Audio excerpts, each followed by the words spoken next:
Mama don't allow no architecture around here. Mama don't allow no architecture around here. Oh, I don't care what Mama don't allow, gonna draw mine modern anyhow. Mama don't allow no architecture around here. Welcome to US Modernist Radio. Join George Smart and Frank King as they talk and laugh with people who enjoy, own, create, dream about, preserve, love, and hate modernist architecture, the most exciting and controversial buildings in the world. Show your support by visiting US Modernist's massive, highly addictive archives at usmodernist.org. And now the man who's banned from buying a Chevrolet in Raleigh, North Carolina, Frank King, and the man Dwell once called the Lorax of modernist houses, George Smart. Hey, I don't care what people say about my 1994 comments on the radio about a certain Chevrolet dealer. They were hilarious. Mm-hmm. Yeah. Matter of fact, he got 50 phone calls that morning, and I said to him, hey, look, okay, I was mean, but they're listening. Sure, I got fired from the radio station, but A, I stand by the jokes, and B, there are two kinds of people in radio, and Tom will tell you this. People who've been fired, people who are going to be fired. Yep. Yeah. Support for U.S. Modernist Radio comes from Mod Homes Realty, a.k.a. the wonderful, intelligent, lovely, talented Sarah Sonk, the real estate agent who gets modern like you do. Sarah Sonk is great for sellers who want their homes to endure and great for buyers who need her expertise, experience, and passion. You can find her at www.modhomesrealty.com or 919-601-7339. I'm George Smart, and today we're going to talk about Schindler, Rudolph Michael Schindler, who went by Michael, one of the most important modernist architects of the 20th century. Yet his name is still largely unknown to the public outside of California. Born in Austria, Schindler moved to Chicago in 1914. He always wanted to work for Frank Lloyd Wright, and in late 1918, Wright hired him. Schindler was soon promoted to run Wright's American operations out of the Oak Park, Illinois studio. In 1919, Schindler married Pauline Gibling, and in 1920, Wright sent Schindler west to Los Angeles to work on a Wright project, the Aileen Barnsdall House. Schindler and Wright argued frequently, and eventually Schindler quit, becoming a huge solo success in Los Angeles. He and Pauline hosted many events at their Kings Road house, itself a model of architectural brilliance, and still there, you can visit. The Schindlers were dead center in the Los Angeles creative scene, hanging out with the era's celebrities in art, sculpture, design, and dance. They had one son, Mark, in 1922. Architect Richard Neutra worked for Wright in 1924 at Taliesin East, but left after a few months to join Schindler in California. Neutra and his wife lived at Kings Road with the Schindlers for several years, but the architects had differences and the Neutras moved out. Schindler had a number of affairs, and his marriage dissolved in the 1930s. However, they continued to live together in the Kings Road house in separate wings. Today we talk with Dr. Mary Schindler, perhaps one of the last people in America to have actually met Michael Schindler, who died in 1953. She was married to his son Mark at the time and actually lived in the Kings Road house with Mark and his parents Michael and Pauline. We'll also talk with musician Guillaume Schindler, Schindler's great-grandson, who is a docent at the Kings Road house. I spoke with them by phone from Los Angeles. I've been thinking about architects, and I've been thinking about the kinds of abilities that are important and necessary for a good and imaginative architect. And one of them is spatial visualization, being able to, well, it's a rare talent, and to do it well is hard. And, you know, you want to know my background, but I've been thinking more about my father-in-law. All right. And the fact that he had this ability in spades. One of the factors that I think is important that I've not seen anybody mention about architects in general is this ability. And one of the things that's not really talked about, his mother was a milliner. What is that? She designed hats, women's hats. Oh, okay. And, you know, at the turn of the century, that was quite an architectural feat, if you think about it. Because they were big sculptural hats. And they wore a huge variety of hats. And this influenced Rudolf Schindler in his spatial ability. Well, I think the spatial abilities were there. She probably had them and gave them to him. But the imaginative use of the space was rare. You know, when you think of the enormous variety in hats in that period of time. So it was just a background factor that he had that growing up. I never talked about it with him, so I don't know what his own feelings were about it. But, I think in terms of abilities and the use, he so easily did things. It's funny, I had a young guy here last night. I had ordered I have macular degeneration, and, it's a problem with old age and your eyes not doing well. And what happens with me is I have been buying different magnitudes of reading glasses because my eyes change even at night. If I'm reading a book in the middle of the night, I suddenly can't see it, so I put on a stronger pair of lenses. Anyway, my doctor had recommended a thing that you could wear on your head and that you could slip lenses into, so that when this happened, it was easy to do, and I wouldn't be having to buy so many pairs of glasses. And I got the kit to put it together, and I was totally thrown. I just couldn't figure it out. It sounds like one of those machines the optometrist puts in front of you and goes, do you like this one or this one? Yeah, I guess so. But this, so you had to put this together, and there had to be a light, and there had to be a small space for that. And I just couldn't figure it out. And this kid came over, and, he looked at the pictures, he looked at the batteries, he looked at the situation, and bing, bing, bing, bing, bing. I said, how the hell did you do that? And he said, it's the only way it would fit. Tell me how you got to know Mark and subsequently his family. Well, I knew him because he went to Reed College, and a very good friend of mine had been to Reed College. And when I got my master's degree in psychology, I decided to go to California and look around and see what was there. And this friend of mine said, look up Mark. And that's how I looked up Mark. That's how we met. And was it love at first sight, or did you have to get to know each other a little bit? Well, of course. It was summer, and we went to the beach, and we did a lot of things, and then we decided to get married. And he had an apartment in the Schindler house. Do you know the Schindler house at all? Yes, I do. On Kings Road, yes. That's right. There was the RMS part and the Pauline part, and then there was a little apartment that was rented, usually, in some way or other, and it was a one-room apartment, and that's where Mark and I lived. And this was late 40s, early 50s? Yeah, all right. That's right. All right. So you were there at the same time that Rudolph and Pauline were living separately? Oh, yeah. They had been living separately for quite a few years. From the time Mark was a young child, they separated. And he stayed there in his section and worked there steadily. And she was in her section, but she would go off frequently, and she would rent out her house, which was how she would pay for her trips and the things she would do and where she would go and so forth. So Mark and I were there from 47 to 53. Which is when Schindler passed away?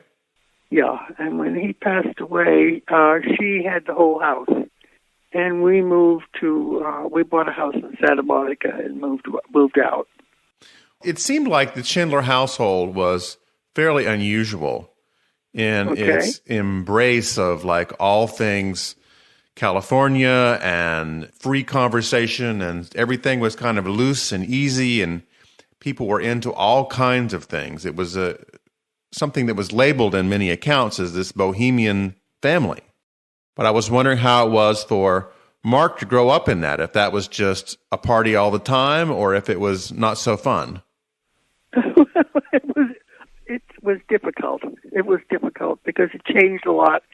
And his mother was difficult. And he moved back and forth between his mother and grandmother a lot. Now, was his grandmother still in Austria? This is his mother's mother. Okay. Not his father's mother. They had almost nothing to do, as far as I could tell, with the family in Austria. But Pauline she was sick frequently, and also just depending on what she was doing or whatever, she would send Mark to her mother. And as Mark put it, he would look forward to going back to see his mother when he was with his grandmother, and when he was with his mother, he would look forward to going back to seeing his grandmother. So there was something missing in both places, I guess. Right. And Schindler It was a difficult childhood, and his mother had great difficulty separating from him. Just, if you're looking for tensions and so forth. There's a famous story of his father taking him to the movies one day, and his mother having an anxiety attack and sending the police to the movies to rescue her child and bring him back. She was very protective. Yeah. It was a difficult childhood for him, yeah. He went into engineering and design of space systems for NASA, right? He was in physics. He had a degree in physics, master's degree in physics. And he worked in the defense industries. And he designed things, yeah. He had that spatial ability, too. He could just look at things and click, click, click, click, click, they'd fall into place. And he was very imaginative. I read that he was involved in a lot of satellite launches. Yeah. Well, the other problem he had was that he lost his security clearance at some point in there because of his mother's politics. Was that during the McCarthy time? Yeah. So he worked more on fringe projects after that. It was a little more, it had been easy because with his ability and his training, he was good. And then he couldn't work in the usual outlets, and he had to work in other places, which made for a little difficulty, as you can imagine. Some of the descriptions I've seen about Rudolf Schindler was that he could be on and charming and genius level, and then many times he wanted to have nothing to do with anybody. Did you experience it that way? No, he was always friendly and warm to us. Always. What I felt about him, he was a very outgoing person and very sensitive. If I were characterizing the difference between him and Pauline, incidentally, everybody called him Michael. Michael, okay. Nobody called him Rudolph. Sometimes they'd call him Rudy, just in a friendly kind of way, but Michael was what everybody called him. And he had a tremendous sensitivity to people. He could listen to you and figure out what you were interested in and what you wanted. It's how he became so sensitive and built so many different kinds of houses, because he fitted them to the people and what they asked for. It's a big contrast between him and, say, Pauline. Pauline was the kind of person who had her own ideas, and she used to like to get people to talk ideas. She was very good at stimulating conversation. But she usually would turn it towards what she thought was important. I could characterize it a little bit. She had a teacher's license, and she never taught for a period of time, but she did a lot of substitute teaching in the LA schools. And what she would do is go into a classroom, and she would reorganize the classroom in the way that she would like to teach it. And she spent the time with the kids reorganizing the classroom. And then she would, she'd work 2 or 3 or maybe only one day or at the most 5 days, and then she would leave. so that a teacher who would come back to her classroom totally reorganized, no matter what she had had it at before. I bet that went over well. Well, I don't know. I don't know who the teachers were or what their reaction was, but in contrast to what her husband would have done, or her ex-husband, he would go in and he talked to people and he found out what they wanted. And he had the kind of sensitivity that made him an extremely attractive person to be with. He attracted people enormously. And in a sense, he had to protect himself, so that he could do his own thinking and his own building and designing and so forth. So that when they talked about his being turned off, he was working and figuring. But it's why he built so many different kinds of places, because he suited them to what people were talking about. He heard them and constructed it into what they were asking for. That's something he shared with Richard Neutra, who was also known for listening to the clients. Yeah. When Pauline and Michael were living in the house but living separately, did they continue to have the salons and the parties and the concerts? Oh, good God, no, not at all. Not at all. I mean, she would in a sense, but they didn't interact. I mean, there was a coolness, a strong coolness. His place was structured in such a way that his people came up a pathway. There was bushes were there, bamboo, as a matter of fact, but it was walled off so that they were totally private, separate lives. It's as though they were in opposite ends of an apartment house. And where she was always overextended in a sense, she had very few barriers. He walled himself in and protected himself very carefully. Does that make sense to you? Yes. I was wondering, was he famous at the time in Los Angeles? Because he's certainly famous now, and his houses are still prized and treasured. When I knew them, it was shortly after the war. And he had begun to become quite famous, and then the war occurred, and there were people were involved with that rather than building houses and so forth and so forth. But then, after the war, his phone was ringing.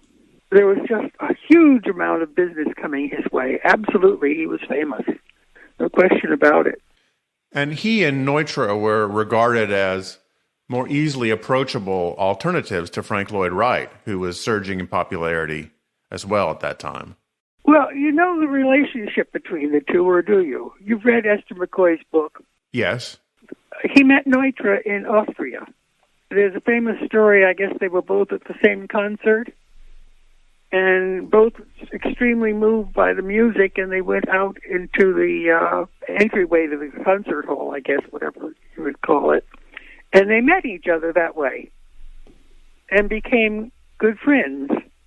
And when Schindler came to, he came to America before the war and had this time with Wright, and that whole experience with Taliesin and so forth, which he thought was really formative for him.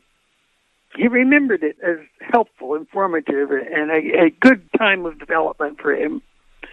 Anyway, when they built the house at Kings Road, Neutra wanted to come, and as Pauline put it, one day they appeared with their baskets and were taken in. It was almost unexpected. But they came with their child, and Pauline is the one who described it as baskets. And they lived there, and then Schindler and Neutra worked together for a number of years. And they separated because Neutra needed more work. He needed more income. And this is Schindler talking. He wasn't angry at Neutra about how it worked out, but he separated himself from him. And they rarely talked to each other afterwards because Neutra would get, the idea was they would share work that they got. But Neutra didn't stick to that. He would take things and not share them and so forth. And the whole thing separated, and they didn't talk. As a matter of fact, they didn't talk until it was 1953 that they talked, because Neutra was at Cedars-Sinai Hospital. I forget why. He had a heart attack. Okay, and Schindler was put in the same room of the hospital because he was ill. And that was the first time they had actually met and were talking together for years. And they had 2 or 3 days of overlapping time. And they made their peace with each other, I understand. Yeah. And, Schindler was always careful about it. He said he understood the motivation, but he didn't forgive it in the early years. That caused the schism. It seems like that's an eternal story with architects, is that either with partners or with employees, somebody gets a certain commission and doesn't share it with somebody else, and they get mad and they separate. This happens over and over. Happened with Wright in his early years. Yeah, well, what Schindler said was the pressures on Neutra were a lot stronger than they were on him at the time. He had a place to live, and he had, they both did. I mean, they both had a child. They both were trying to develop a talent, and both had a vision of what they wanted to do. So, it's not unusual, but it's what happened in the situation. And Neutra never really gave Schindler the credit that he was due. Well, Schindler was a more forgiving person. He respected what Neutra did, but felt very strongly he was a lot better. Let me ask about Schindler's legacy since then. You've lived in Los Angeles now for, 65 years, roughly? Something. I don't know. I guess so. So how have you seen his reputation grow and change over that time? Well, his reputation was great. At the time he was dying, the phone was ringing off the hook. They knew. I mean, Schindler was very well known. He was written about in the, you saw Schindler things in the newspapers. You saw houses all over the place that he had done and that he had been questioned on and so forth. He was sensitive to people, and they liked him tremendously. And he had to protect himself because he was so well liked. There was just too much demand for his celebrity. Yeah. So between his personality and his skill, his creativity and his vision, he was terrific. When he came to L.A., he was working on that project, Barnstall Park. For Eileen Barnstall, yes. Yeah, today that's huge still. It's a real centerpiece of downtown L.A. Yeah, it's not quite downtown. It's almost downtown, but not quite. They have redone the Hollyhock House in the last year or so. It's near Silver Lake. Mm-hmm. Schindler, of course, he's legend now. I mean, there are great architects today, too, in what's happening. But Schindler carved a place out that will live for a long time. Yes, he has a really incredible array of work that we have documented on the site, US Modernist. Mm-hmm. We found at least several hundred of his homes, both built and unbuilt. Yeah. I was wondering, though, did he do any large commercial projects that have become well-known in L.A.? I don't know of anything large. He built a skyscraper in Chicago. I mean, he worked for an architectural firm there. And I remember him saying one day when we were asked, I forget, Mark and I were with him, and I asked him about something large, and he said, I've built skyscrapers. I can build almost anything. And he could take a place on the hillside. I remember his remarking once, we can have a view this way because there's a place on the hill. I could build a house there, but nobody else would. So he used that view in putting up the house. And his mind was always totally flexible. He knew how to make magic. I remember I was in school when we lived at the Schindler house. I was working on my doctorate. Mark and I both were in school. He was getting his master's degree, and I was getting my doctorate. And we would have parties at the house because we had the house to have a party at, Quite an incredible house, and certainly some of the... Our little apartment let out on a wonderful yard. And I told him we were having a party that night or the next night. I guess it was the next night. And he went out that morning, and it was half a drum, a barrel or a can, or it was metal, and he set it up in the yard on bricks and laid a fire. And we had a fire that night with the party, and it was magic. I imagine being around Michael was a pretty magical experience, given his talent. Well, the thing is, we lived, but separately. Well, that's not true. He never impinged on us, and we didn't interfere with him.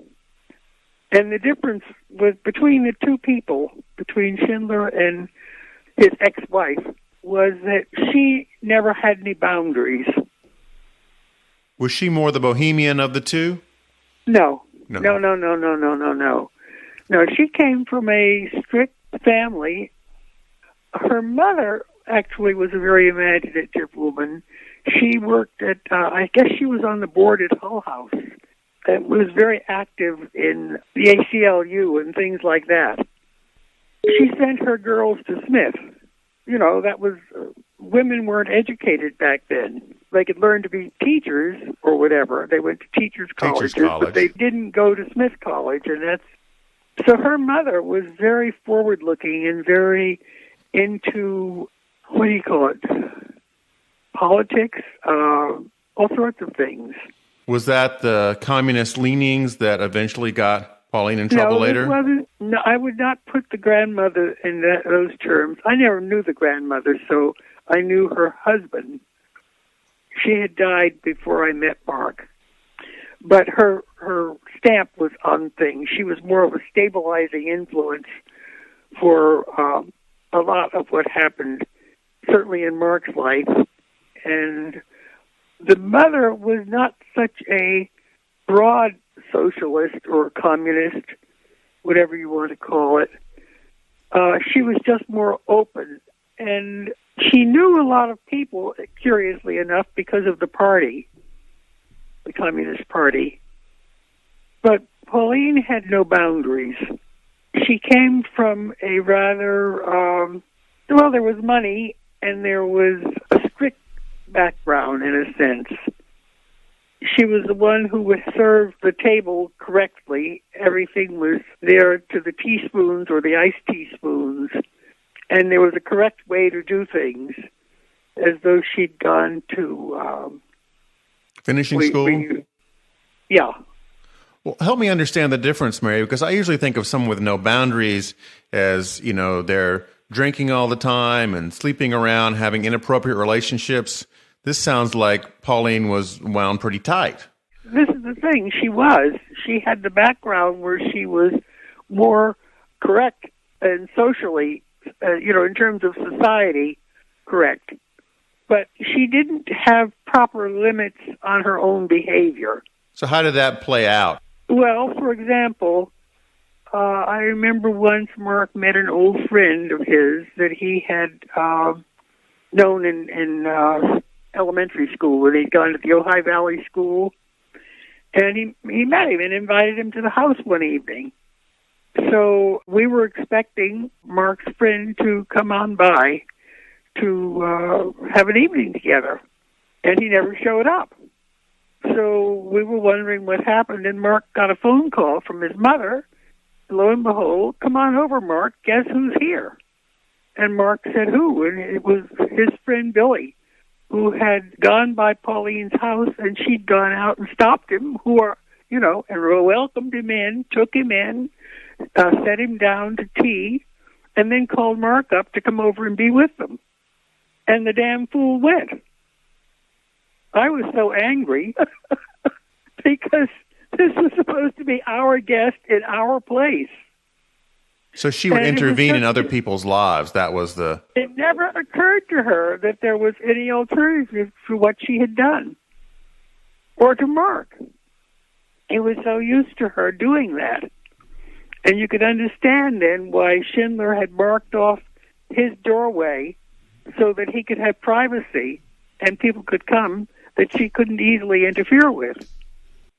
Did she ever violate that and run over into his space? No. He was very clear about his space. Well, this has really been fascinating. I just have a couple more questions for you, Mary. Okay. You know, when I say this, I think also of a time when the house was being built.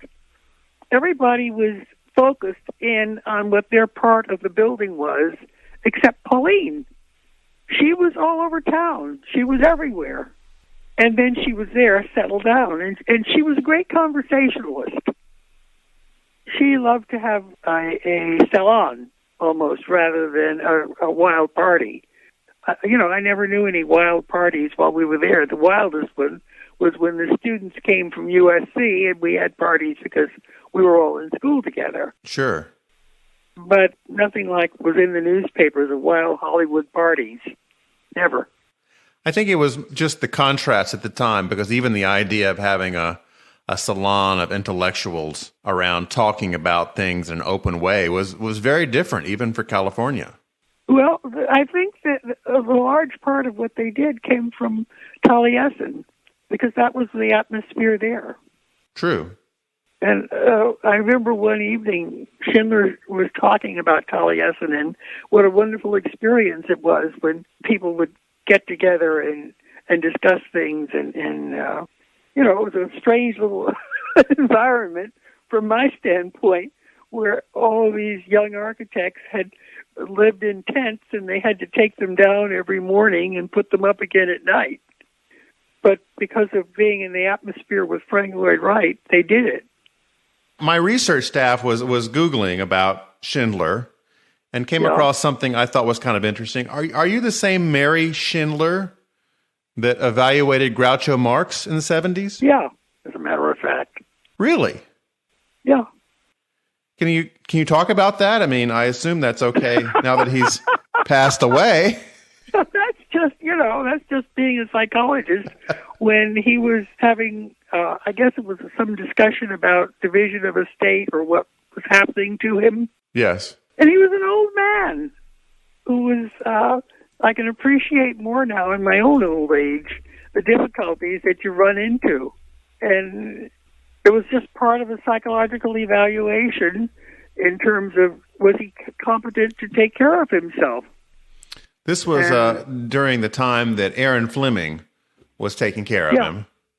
That's right. And there were numerous court battles, I believe, about his estate. That's right.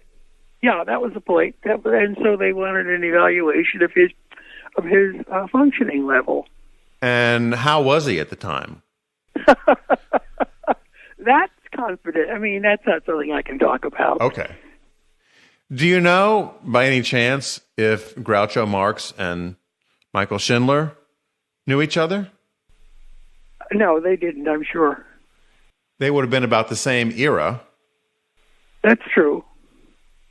But there was a distinct social difference between Hollywood and the kind of intellectual discussions that were done at the Schindler House. They did tend to attract people from the film community, though. I understand. All kinds of arts, film, music, dance. Well, film was looked down on, in a sense.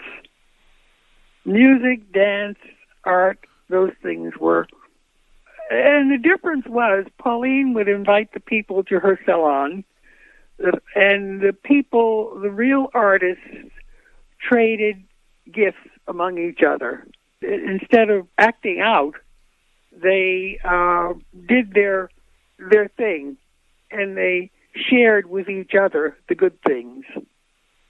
Like somebody would make a nice sketch and send it to Schindler as a Christmas card, a beautiful artistic thing, or they would make a sculpture and give him a small piece. And he would do something like, well, I remember he came to my office when I worked at the Child Guidance Clinic in L.A., and I was saying, what can I do here to make it nicer? And he said, well, paint the upper part this color and the lower part that color. I said, what do you mean? he said children like it when you separate it and make it tall enough, that there's a height for them and for somebody else. In other words, it was a small gift to me, that's all. And this was part of a huge creative class that was building in LA. That's what I would say, yeah. Mm-hmm. Well, Mary, this has been really wonderful to talk with you. I really appreciate your spending a little time with the show and sharing this about Schindler and even a little Groucho Marx thrown in. Okay.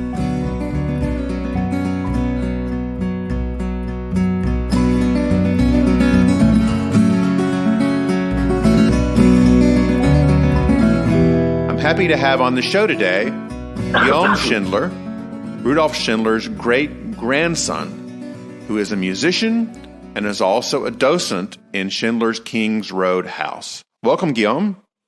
Hi, thank you. Well, thank you for having me here. Well, you're welcome. How is it to be the great-grandson of a very famous architect? Well, it's pretty cool, but, I'm definitely proud of his work.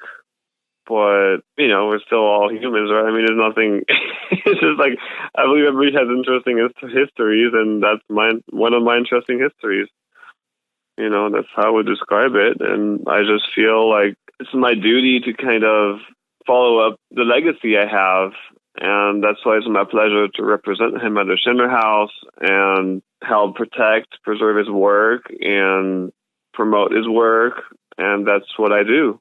And that's what I'm trying to do, at least in my best. I've just been involved recently in it because before recently, I wasn't really aware of who he was, and my family never really bragged about him a lot, so I didn't really knew who RMS was until recently when I came to LA and I discovered how popular he was amongst people living in LA in the architecture world, and I was like, wow, there's really something special about this. I need to be involved. I mean, it's my family, it's my grandfather, and I don't think the family were involved enough in it. So I just decided to step in, and there are ups and downs, and I had to prove myself to different people and to prove I'm not just there to show off, and I'm really genuinely here to help everybody in the Schindler community.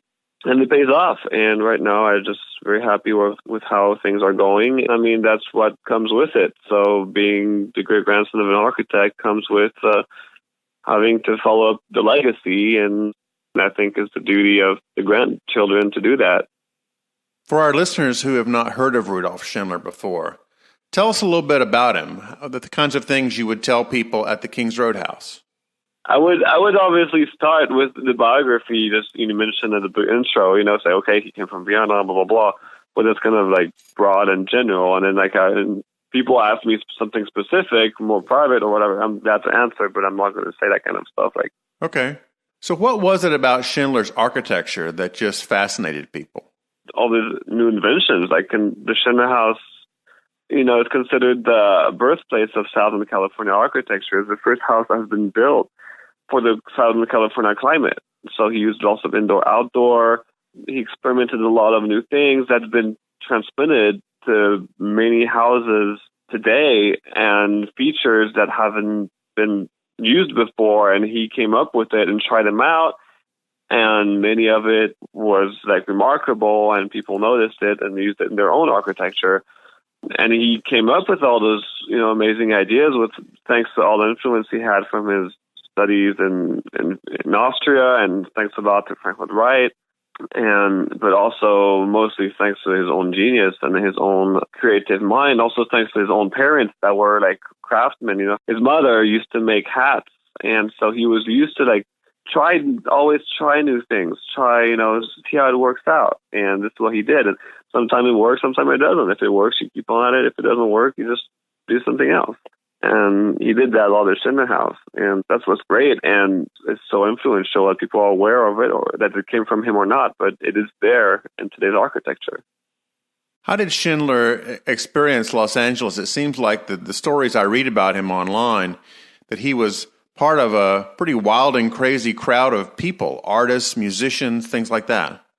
For what I've heard from different sources, he came to Los Angeles to work on the Hollyhock house for Frank Lloyd Wright in the Barnesville Park in Hollywood. Wright, it doesn't really give credit. They both have big egos. I agree with that. But he did definitely use a lot of his students and never give them credit for what they've done or invented. That's why he built so many houses all over the United States. Like one living person cannot have built so many houses in the United States and the world, like alone. So he used his students to do the work, and then he signed the work and said, okay, that's me. And Schindler, learned a lot from him, and boy, he kind of got, kind of fed up with this. And there were many things that Schindler did that influenced Wright later on, because some architectural features were present in Schindler houses, and then Wright copied that feature and used it in his own houses.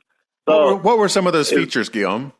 The thing I have in mind right now is, if I remember correctly, what I read is like the L-shaped building. Like Schindler used a lot of this, and then Wright, he didn't really use that feature a lot, but after that, Schindler used it, like at a Schindler house or many other houses.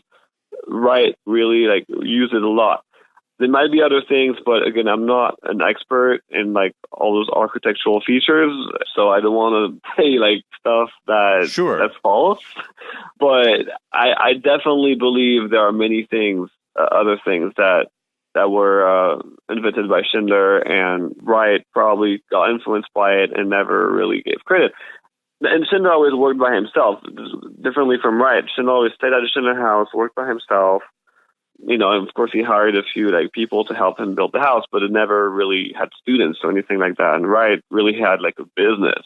He promoted himself. He had publicity. He had all that stuff. That's why he was able to also underpay his students. So, they were students in Taliesin, they were in tents. They didn't even have their own rooms. They had tents, and they had lots of fun, because they were all young, learning, and the United States, the country of freedom. I mean, that's great. It's a great experience, but it's great for a little moment. And then after a while, okay, I'm done, To go back to the story, Schindler came to L.A., and there were tensions in Wright and Schindler at the moment, because, Wright would not acknowledge all the things Schindler has done for him and still underpay him. So he said, okay, I'm done with this. Los Angeles, he just fell in love with Los Angeles. And he thought, I'm just going to start my own office here and just do my own architecture craft. And that's when he bought the Schindler house.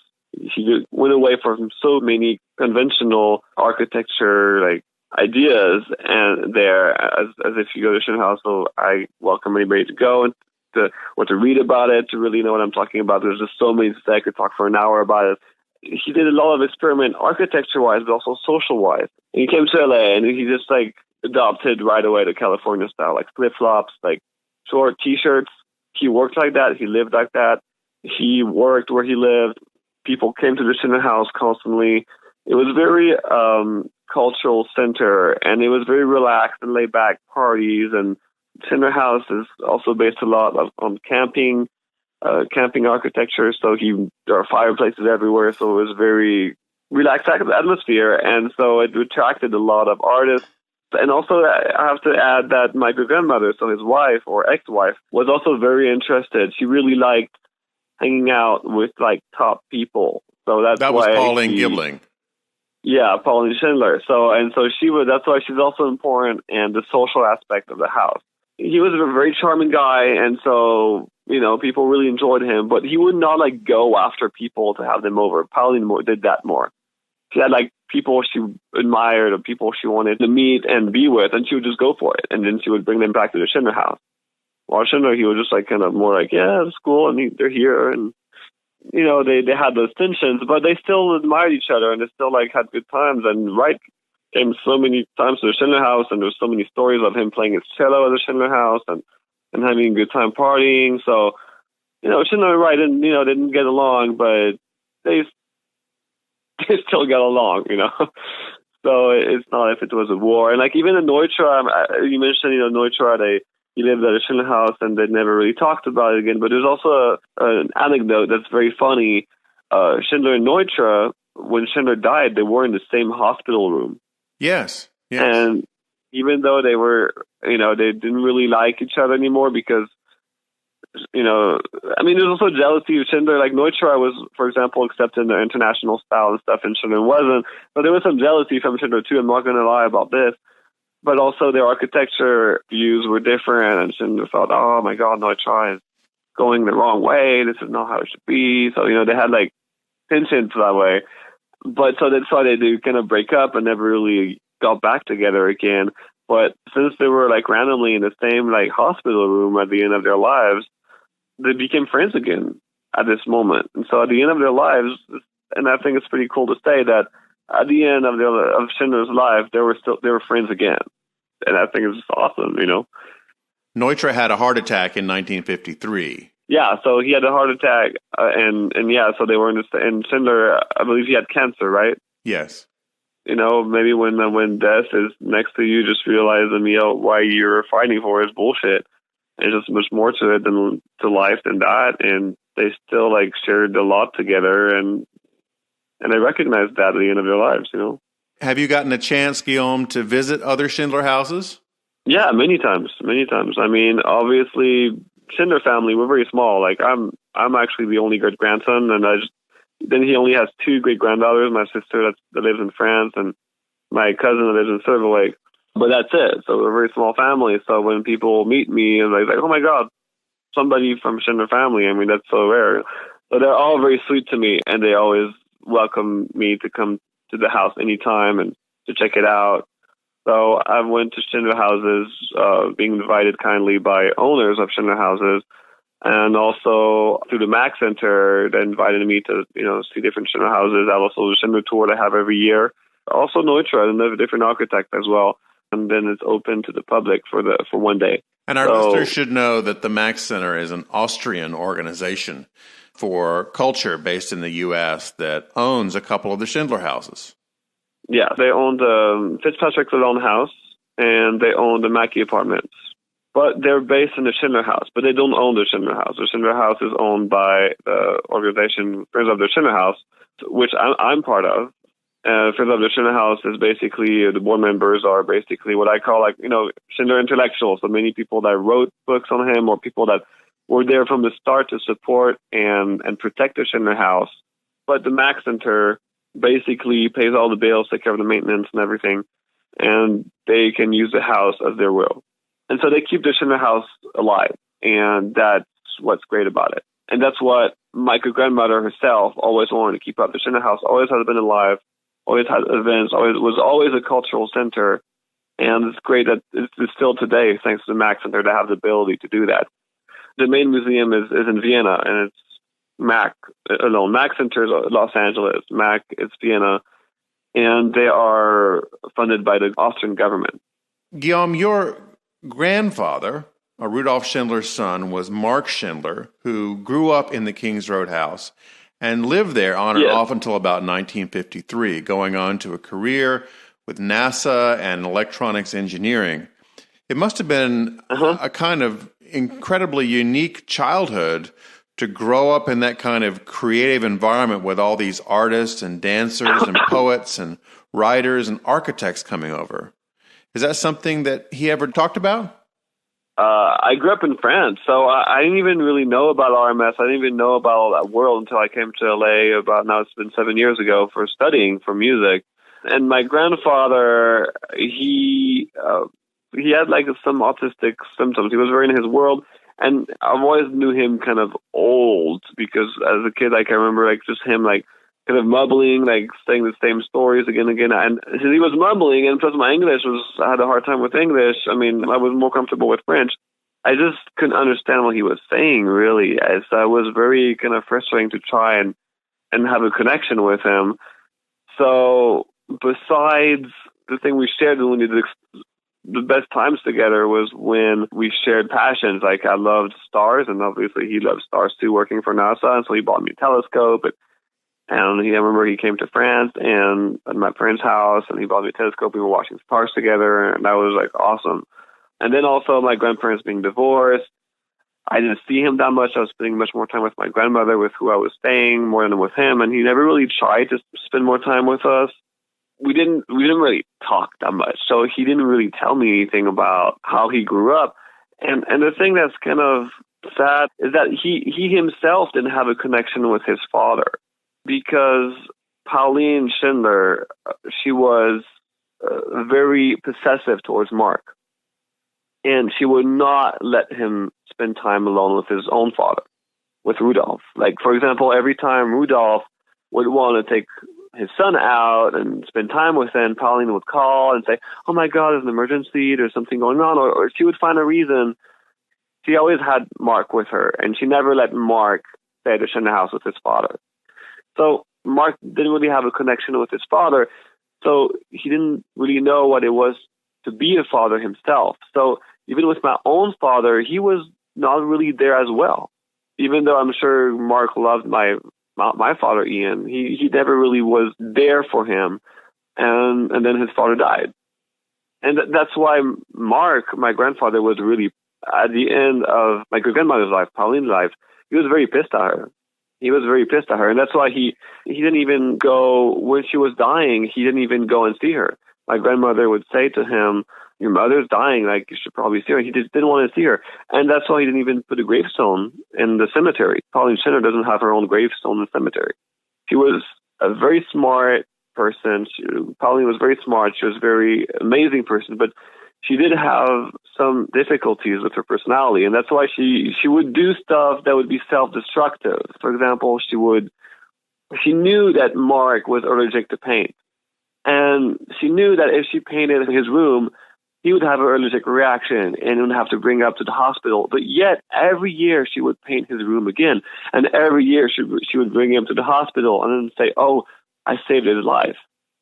Sounds like somebody who was a bit mentally ill, do you think? She was. You see her, she was a very smart woman. She was very, very intellectual. She had many talents, but she had mental issues. And that's how you could see it, that she could not let go of him. Like when my grandmother came over, my grandmother doesn't like her too, I have to say, because like would not let go of Mark, and she would not let Mark have his own life and have his own wife and have his own family, and she would have a very hard time with this. She was very charming to be with on a short period of time, but to live with, she was much more complicated. She stayed in the Kings Road house towards the end of her life, right? Yeah, until she died in 1977. And was it at that point that the family gave the house to the Mack Center? The Friends of Schindler House. I think what happened, how I understand it, is at the end of her life, he kind of just had to move away from her and had to like push her out because she was just too much. So that's why he was very pissed. And so the relationship between her and her son was not that great, but this was her only son. So it was very important for Pauline to keep the house alive and keep the house open as a cultural center. And so she knew that Mark would not do that. She knew that Mark didn't have the ability and didn't even have the will to really work on it and keep that going. So the thing she did is she created the organization that owns the house now, the Friends of the Schindler House. So she created that organization, and Mark was part of it from the start, of course. And I don't know how it went, but it ended up that when the house went to Mark sold the house to the Friends of the Schindler House for the price of the land. So basically very cheaply. Yes. And the house is still owned by the Friends of the Schindler House until today.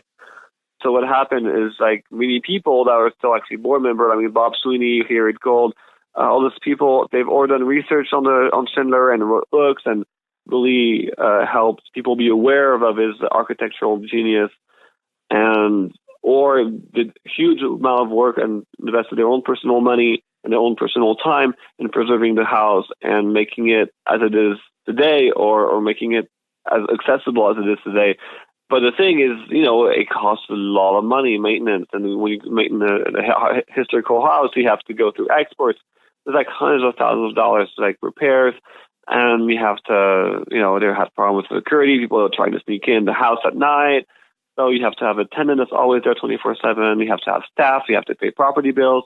And it's just a lot of money to maintain a house like this. And sadly, United States, the U.S. I love it. It's a great country, but it doesn't invest in culture. So you don't have any aid, even though you have federal protection. Modern houses get destroyed, even if they're protected federally, but because there's no money behind it to enforce the law, and there's no unless some private organization do it, as the Friends of the Schindler House or as a right organization. It's all private and have enough patrons and donors to have the money to sustain such place.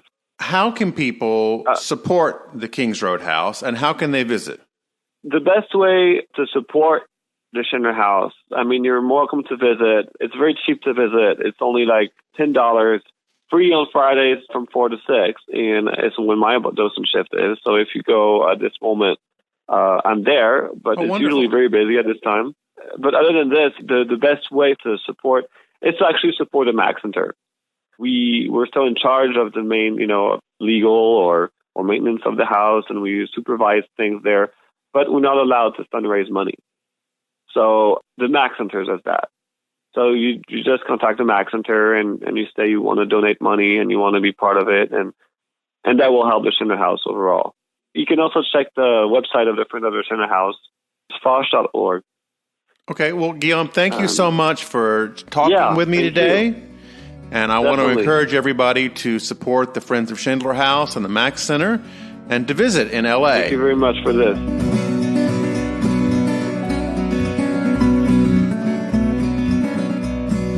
US Modernist Radio is underwritten by the generous and saintly Sarah Salk of ModHomesRealty.com, the real estate agent who loves modernist houses and us just as much as you do. Thank you, Sarah.